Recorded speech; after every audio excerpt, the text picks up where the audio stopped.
I'm Richard Hefner, your host on The Open Mind. You will hear those words again in just a moment when today, we do this from time to time as the years take their toll, when today we again honor a fallen friend with a special reprise of a program first broadcast some years back. True leadership, though only in the context of the strongest moral imperatives, is so much needed, so much sought after in our times, yet so seldom found. Embrace it then when it comes our way, graces our lives. Honor the men and women who personify it, who light our ways to better, more meaningful moments together here and now.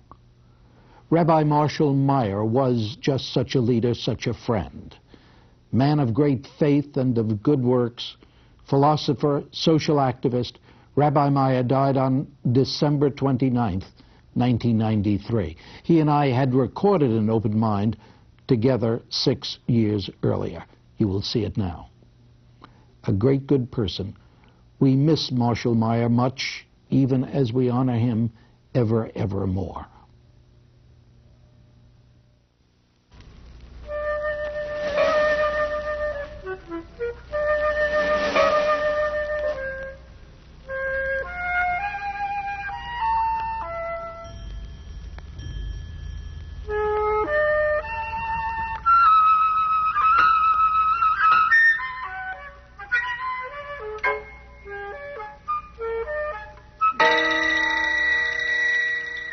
I'm Richard Hefner, your host on The Open Mind.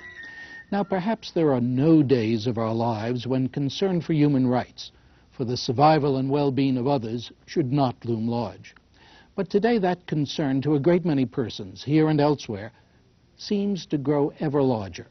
Maybe now even largest where it should always, but didn't always, in our places of worship, where the social gospel and our spiritual devotions must not be estranged, but rather must nurture one another.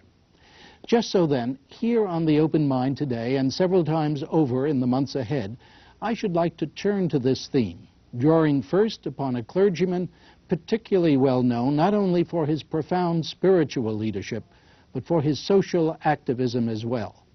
Rabbi Marshall Meyer presides over New York's ancient conservative Ashkenazic synagogue, Congregation B'nai Jeshurun.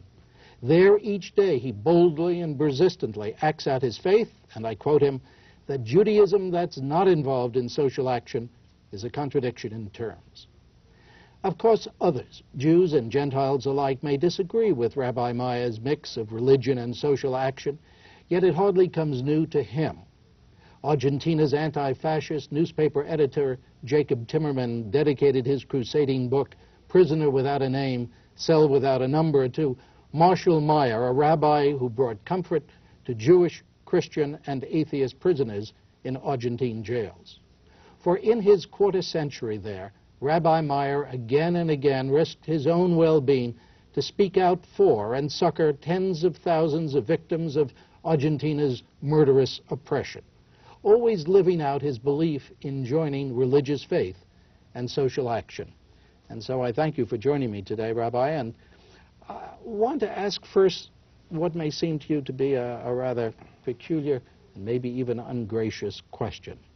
And that is whether this commingling of social action and religion is, in your estimation, or has proven to be a divisive factor. In my life or the life of my congregation or the people I serve, which? In the life of congregations the world over.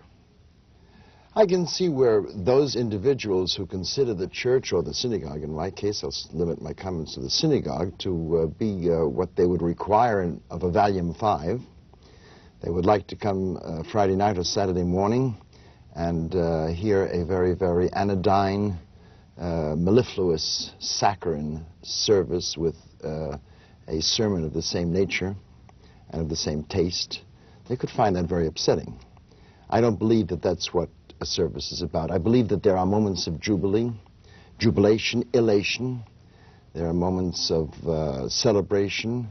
There are moments of meditation. But I think that basically the thrust of a service must be to try to find in one's own life the presence of God and to translate that presence into action.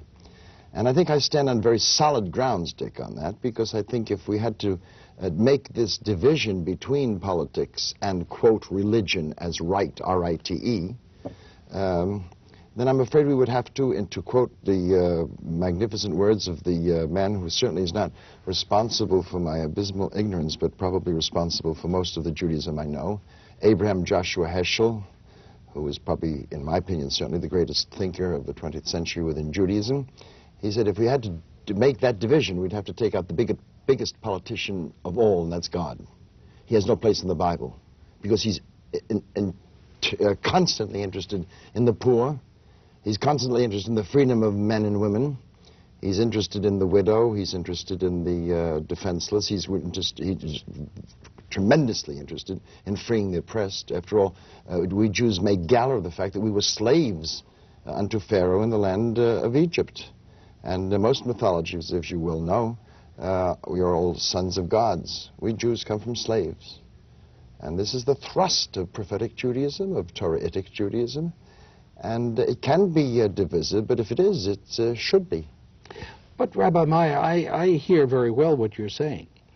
Indeed, I have heard you in temple and been enormously impressed the time that I did. But I wondered, and that's why I put the question to you, whether this does not both run within a great tradition and work outside of it too. Yeah, I certainly think that religion or the Bible has no monopoly on the thirst for human rights and the quest thereof. That isn't what I meant. I didn't mean that. I wondered whether the quest for human rights and your insistence upon joining the social gospel with... Sort of a mixed metaphor when you use a rabbi, social gospel. Okay. And the but social that's what message. You do. Well, but gospel means the good news of the kingdom of God in Jesus, you see. I mean, this is a specific word. I mean, you're using it generically, I understand. Would you not join them together? You say they must join together. Human rights and religion, yes. But I would say that there must be a difference, and there is a difference between Christianity and Judaism. I think this is not the same thing. I'm just objecting to the word gospel, you see. I shall withdraw. Not because it upsets me. I mean, as the phrase goes, some of my best friends are Christians, you know. But the question remains the same. The question remains: Is this a divisive or a rather abrasive subject to have within the synagogue or within the church? Is that your question? Indeed. Yes, it obviously can be abrasive, but it has to be there whether it is abrasive or not.